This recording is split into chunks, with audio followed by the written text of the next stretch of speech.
Hey, this is Nicole here from On a Water Break. I'm going to be talking today to Tom Maeillo. It's the founder of the 1934 Foundation here. Tom, how are you? 8 off the mat and go. Welcome to On a Water Break, the podcast where we talk everything marching arts. Everyone, bring it in. It's time for a water break. Here. Tom, how are you? I am good. I am good. Just one co-founder, myself and good friend Eric Sabach. Oh, Eric Sabach. Okay. Yes. He does vinyls. He does flags. Yes. Digital Marching FX. Digital Marching FX. Yes, I do know Eric Sabach. Good friend of mine. Good. All right. So we're done with the Winter Guard season of things. We're on to Drum Corps, which is another reason why we have you on. But before we get into all of that, we have a thing that we do here at On a Water Break called the 32 count life story. This is what you do. We'll give you 32 counts. You'll have 8 counts on the Met and then you're in. You know what I'm saying? Just like how we used to do on the field during ensemble, you know? All right. So no pressure, but it's going to happen now. I started the activity in 1982 in the Bridgman's Feeder Corps, the Brown Cadets. I marched in the Garfield Cadets. I ran the Raiders for probably 20 years or so. Ran Cadets 2. I was on the Cadets board for some time. And now we're starting a new venture between the 34 Foundation and also Dream Performing Art, which is a separate organization. All right. We got you there. That's awesome. All right. A lot of people usually will usually crumble under the pressure of trying to put so much information into 32 counts. Yeah. You, my friend, did very well. I talk too much. That's part of the problem. And this is Trish. I can speak very highly of the Dream Performing Arts Foundation. They are the umbrella organization of my Independent Guard and V Winter Guard, and they've been doing amazing work for them too. Awesome. That's something I didn't even know about, Trish. That's good that you brought that up. All right. Well, so Tom, that was awesome. Just want to let you know. So we're just gonna calm this down a bit. One of the biggest reasons why we brought you in, especially to me, I think that this is very relevant to what's happening right now. Like everyone's getting their moving list done, they're getting moved in, they've already signed their contracts, and now they have this fee to pay, you know? There aren't a lot of foundations out there that can help because these fees are out of the astronomical. Yeah, they're crazy. Like I can remember struggling to pay mine. Like, do you remember doing that, Tom? Yeah, but it was 100 years ago, so it was only about $700. You know? See, okay, so $700, and when I marched, it was $2,300. So, and I'm a long time out. Don't let this fool you, okay? But then, we get into now, and it's like, I don't know. It feels like you have to take out a small, like, mortgage, like a small loan. Yeah. But seriously, I really would like for you to dive into and tell us about the 1934 Foundation. Well, it is brand new. Eric, his original idea was, how do we help kids who are marching in the cadets? While he and I were we had just come off the board. Mm-hmm.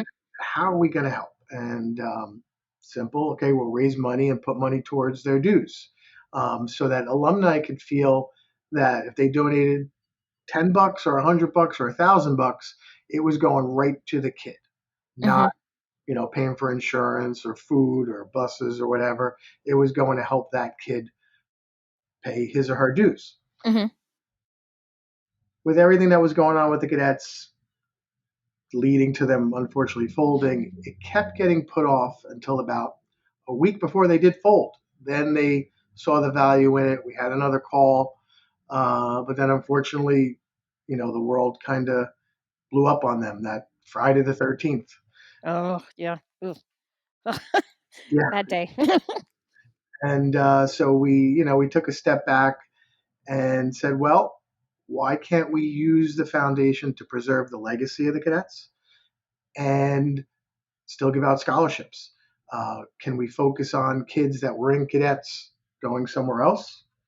Or, any kid, Phantom, Raiders, Surf, wherever, Anybody. whatever. Yeah, Mhm. we had to change the requirements of the scholarship itself. Uh, it would also then preserve the legacy because my thought was maybe in 10, 15 years, if we do this right, Mhm. a kid that never saw the cadets on the field might get $1,000 check from the 34 Foundation. And that's how you preserve the legacy of something. Okay. He or she never saw them on the field, but just got $1,000 from their alumni, Mhm. whatever the dues might be at that time. So, what are the requirements for those performers who would like to get a scholarship from the 1934 Foundation? Well, we haven't finalized all the scholarship requirements yet because uh, we just really started about a month ago, honestly. Uh, Mhm. the first board meeting is, I think, in 2 weeks. And to put the board together, finalize the bylaws, finalize the scholarship parameters, Mhm. start doing some fundraisers. So we Okay. don't plan on giving out any money until obviously next year. Uh, Okay. I was just about to ask, is this current or for the there's next season? $100 in the bank right now just to get the bank account opened Okay. and get the insurance set up and the website. I think you've seen it. Uh, that has just gone up, Mhm. but we haven't finalized the board yet. We have our 501c3 that's final. Now it's put a board together, finalize the bylaws, and obviously all the different employment practice Uh-huh. procedures, and start raising a few dollars. How important do you feel like this foundation is to the drum corps activity right now? Well, I mean, I guess in the scope of things right now, it's not very significant, but we hope within 1, 2, 5 years that we can give out as many scholarships as possible. The original goal was to get to 300,000 and maybe just live off the interest and pay out on the interest. Mhm. We brought in we have a financial planner who's going to help us with some of that part, maybe investing some of the money.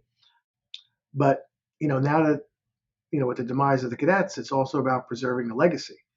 When you look at the website, it doesn't mention the cadets because we can't, because we don't feel like getting any letters from attorneys Mhm. since that's filed for Chapter 7. There's the vibe in there though. You do see that and feel that. Well, that was done on purpose. Yeah, well, I mean, and I was looking and it's funny because when I was looking through the website, I was like, "Hmm." It felt, like that, and then I was like, "Oh, okay." And that's why I wanted to ask as well because the foundation is basically you said well, excuse me, the website says it's made up of alumni, staff, and friends. Is this mainly just from cadets, or is it from other drum corps as well? Yeah, we put out feelers on all the Connect Facebook groups, um, and we've had about 3 meetings so far. We've ranged between 25 to 50 people on a Zoom call, and they Okay. all either marched, taught, or just fans of the cadets, Mhm. and they all want to do something. And we have two attorneys who, once the cadets shut down, we said, how are we going to do this? One is a litigation attorney for the type of claims that were the part of the demise of the cadets, and the other one's a trademark and patent attorney. Mhm. You know, Okay. help out of trouble in that neighborhood. That's why you With don't see. That's why you don't see the G, the C, the chevrons, all that stuff. You don't see any of right. that. You know. Okay. So you're just covering all your bases there, but I feel like this is going to be the launch pad of a lot of more foundations coming forward because of the need. The need is completely there right now. I have other friends of mine who will go through and has made spreadsheets that have all of the information on each drum corps and how much it actually costs. Oh, look, do we have a little guest star? Yeah, when I tell him I have a meeting, it's tough for him to stay out of the room. Oh, he's adorable. Hi, But Tommy. to talk about that, in the years that have come, and I know we just touched on this a little bit at the beginning, but like the way that drum corps has definitely become extremely expensive Oh my God. and almost unobtainable, where it used to be very attainable. There is, I mean, and obviously, like you can't just go for like $100 or $700, like you said. It definitely needs more. And there's a lot of kids that are marching. A lot of young performers out there who, that's not like a readily available thing. Yeah, Have the you heard of kids like, sacrificing some other things to actually march so they can pay their dues? oh sure. I mean, I helped with the start of the Raiders in 1990. I became director in 2000, and I stepped down in 2016. All those years helping kids who, maybe their families couldn't, whatever the number was at that, Mhm.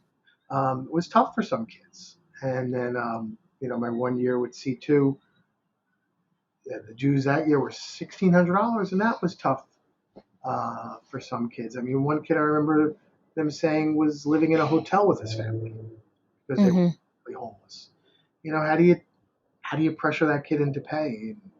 When the real life problems facing their family, and then my year and a half on the cadets board, you had kids that had trouble paying that fee, whatever it happened to be that year, 4,000, 5,000. Yeah. Where's the solution? That's another long conversation. No, no, yeah, I mean, honestly, I feel like when we do talk about, like, Mhm. the price of things, like, if you really go in there and, like, look at a budget sheet, like, every line needs to be paid for, so I get it. I just hate that it costs that much, I think we all do.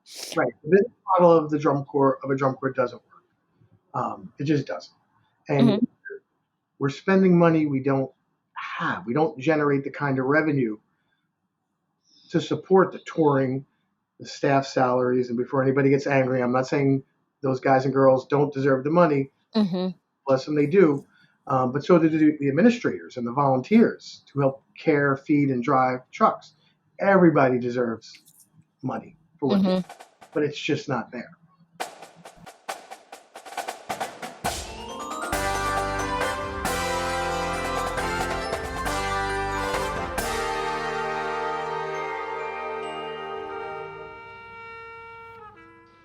Hey everyone, it's Jeremy, and here are your announcements coming from the box. You want to drink up on a water break Lost in Translation with Cynthia Bernard. Uncover the glitz and glamour of twirlers with On a Water Break in Rhinestones, hosted by Lexi Duda. Get the insider scoop from the stands with On a Water Break from the Stands with Cindy Berry, aka Leander Mama, and join the band family in On a Water Break family style with Stephanie Click, plus much, much more to come. Make sure to follow us on social media at On a Water Break for all the latest updates and bonus content. Got something to share or a burning question? Email us at onawaterbreakpodcast@gmail.com. So don't be the person that doesn't tell their friends about a water break. Make sure everyone stays hydrated. Okay, field staff, take it away. Let's reset.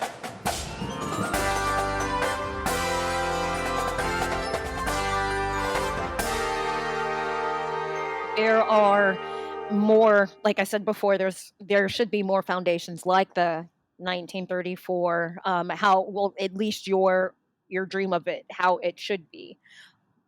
I feel like there are the more that I dig, I can actually find more. But that's the thing, like to dig. Like if I mean, I know that you're still in the planning stages, but how will you be making or how do you want to make this like readily available to students who and performers who are going to be like marching when it's actually done? Yeah, I mean, once we'll start marketing the website, I'm I'm almost positive DCI used to do it. They give out information to the cores about foundation and scholarships that are out there. So we want to obviously get on that list. We've Mhm. already started planning some fundraisers. Some will be up by me here in North Jersey. Some could be down in Texas where Eric's from. Uh, Mhm. Trying to reach out to other alumni to run wine tasting things that the average person that are not drum corps related, but Joe Smith will go to it because he likes wine. He'll drop $100 to go to a wine tasting, and the money's going to go into our foundation. No one's being compensated. Really, Mhm. only expenses of the foundation are going to be insurance and the website. Everything else is volunteer. Sounds good. Oh, great. I really can't wait for this to come up because I feel like every year, you know what I mean? I feel like there's more. There's always more performers, there's always more kids. Yes. And then from those kids come parents who are like, how am I going to pay for this? and, and so on and so forth. I personally don't feel as if I mean, I know it happens, but I feel like I wouldn't want to turn away a performer because I couldn't pay. No. 100%. That was always our philosophy with the Raiders. As Trisha mentioned, about a year ago, we started Dream Performing Arts, and Eric is an advisor on that board. We started with Envy. Trish and her group needed a home, so it was a great timing for it. Mhm. So we set up everything for Envy. Trish runs with her program, and I was with them in Wilder this past weekend. The kids love her. We're hoping to grow that program. We're also in a month going to an indoor performing winds program for WGI, an indoor percussion program for WGI, and Mhm. for 2026, 27, a DCI open class drum. Oh So wow. Okay. trying to do two things at one time here for some of us because there are people on both boards. Figure out a way to help the kids, but also create more programs for the kids at the same. Right. So they'll be like sister organizations, and hopefully in 2 or 3 years we'll look back and say, hey, we pulled it off. There's kids marching. There's money coming in. We've got performing groups. Yeah, You're going all over the place. Can you tell me a little bit more about how your that foundation helped Envy? Like what was the support like? well, how Dream helped Envy is, you know, Trish and I have been friends for years. I saw on Facebook she was looking for help in getting the nonprofit status and all that stuff together, Mhm. put Envy out on the floor. And so I messaged her and said, hey, this is what we're doing. I have what you need. You have what I need. I was just going to say that's exactly what you said to me. Yeah, let's set up. We already had the 501c3 status, but we didn't have a program yet. We were still in the planning stages. So right away, I'm in the insurance business. I got insurance for the organization. And I think like a week later was their first rehearsal. And, Nice, just in time. it kind of is one of those things. Sometimes you're in the right place at the right time, things Uh-huh. fall into place, and talk about budget, talk And about stuff. Trish, I'm going to break the fourth wall a little bit and talk to you about this. How was it to have that kind of support with Envy from Oh Dream? my gosh, I can't even begin to tell you. Like, so envy happened because at the 2022 championships for our high school team, Northern Valley, I had a bunch of alums with us that day. Some of which had their 2020 season cut short, and now we are at the first live championship since 2019, and so I'm running around doing stuff. Kids came off the floor, whatever. And I would make my way up to like by where the concession stands are. And a bunch of my alums come up to me and they go, we're going to have an alumni guard next year. And I said, what? And they said, yeah. And they said, oh, I said, who's gonna direct it? And they all pointed to me. And I said, who's gonna teach it? And they all pointed to me. And I said, well, Thanks for letting me know about Don't that. put when the question comes, who's going to pay for this? Don't point at me. So I it kind of was like a silly thing. I was like, it's really going to happen. Can we really do this? And as we started, that we took that whole summer, we mulled it around. I had the girl that was the captain in Envy this weekend. She and her sister wanted to do something together one more time. So she works with me at my high school team. She was kind of the driving force behind it. And I was like, you know what? Can we do this? So me being a Catholic school teacher, I reached out to a Catholic school that I previously worked at that closed, had an inn, got a sweetheart deal on rehearsal space. I was like, all right, well then that could work. That is And then hard to when come by. it really is. And then when it came to the nuts and bolts of it, that's where Tommy just reached out to me and said exactly what he just said to you. He goes, you have what we need. We need programs. But we have what you need. We have the Yeah. 503(1)(c). We have the insurance. And Tommy and I, like Tommy said earlier, we'd known each other for years. We'd always wanted to work together. We never had the opportunity. So it was a marriage made in heaven, to be honest with you. And here we are. On Sunday, we completed year 2. So Yeah, I had another girl come to me a week ago. She wants to start a winter garden. And I said, well, let's get together, talk about a budget. So the idea is that Dream is the overseeing administrator. Hmm. The program's run independently, under the right parameters with the child care and safety, budgeting. They're self-funded. We're trying to develop businesses for Dream. So just in case a program runs a little short at the end, we can Hmm. say, hey, all right, take it from here, pay it back, next year or whatever the situation might be. So we're working on developing all that. That's And great. I just think that's great. Now, do you think that the days of, because I know one of the ways that I raised money for my tour fees was to, write a letter and I mailed it off. I mailed it to anybody, like first grade teacher, band director, aunts, uncles, nana, you know, because that little $5 all the way up to, if somebody was going to give you $100, it all really mattered because it's all going to go into the same place.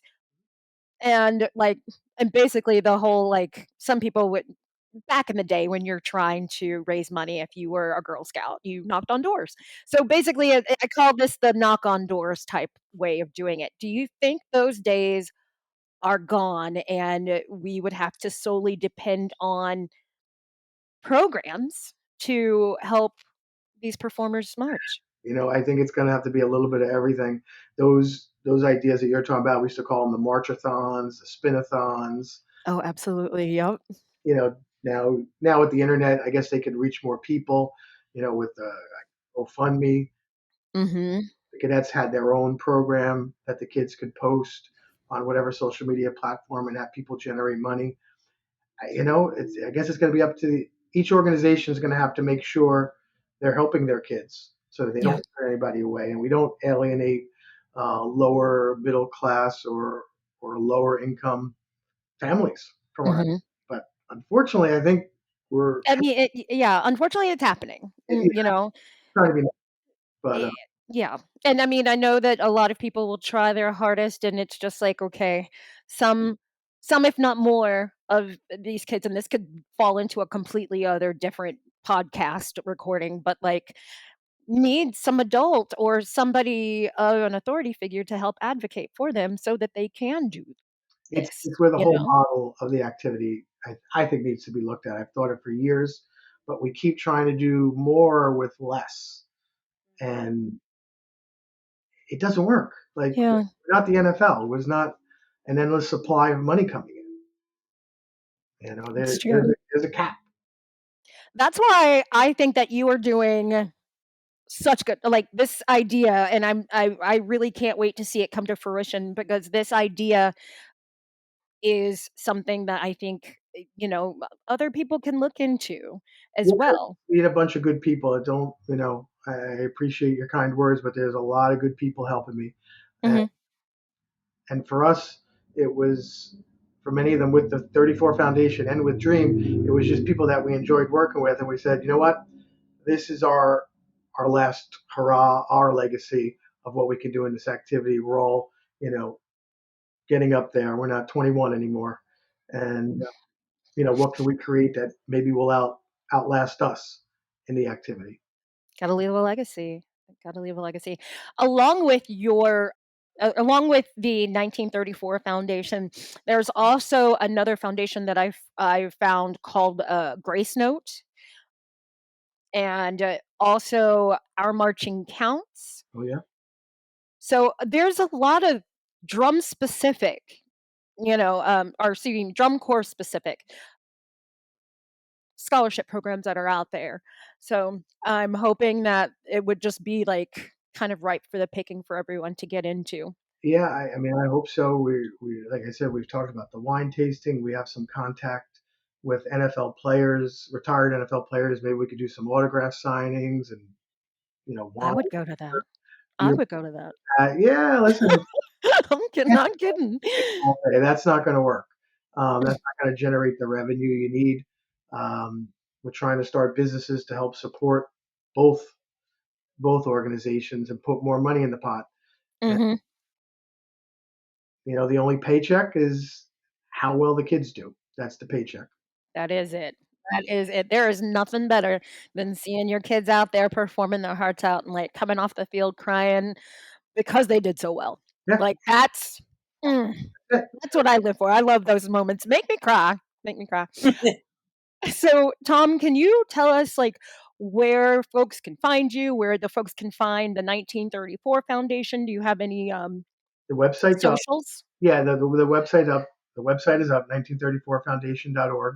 I think the social media pages, those will be up in another couple days. Like I said, it's all really brand new. We did like a soft release of the website on some of the cadet pages, got some feedback from some people. Mhm. And other than that, Dream is right in the process now of redoing our website. That's dreamtoperform.org is the Okay. website for that. And, everything's still kind of young. And Yeah. hopefully, like Hey, I we caught you in your infancy, so I'm glad that we were able to, speak to you about like the need appreciate and also like what the reason why behind it. And I think it's a fantastic reason. So, and all right. Well, I want to thank you so much for joining us and just, appeasing me with your time and our listeners as well. there's a lot of Hopefully, we'll talk again. same here. Hopefully. Okay. Thank you. The On a Water Break podcast was produced by Jeremy Williams and Christine Reams. The intro and outro music was produced by Josh Lida. To learn more, visit lidamusic.com. And until next time, thanks for tuning in.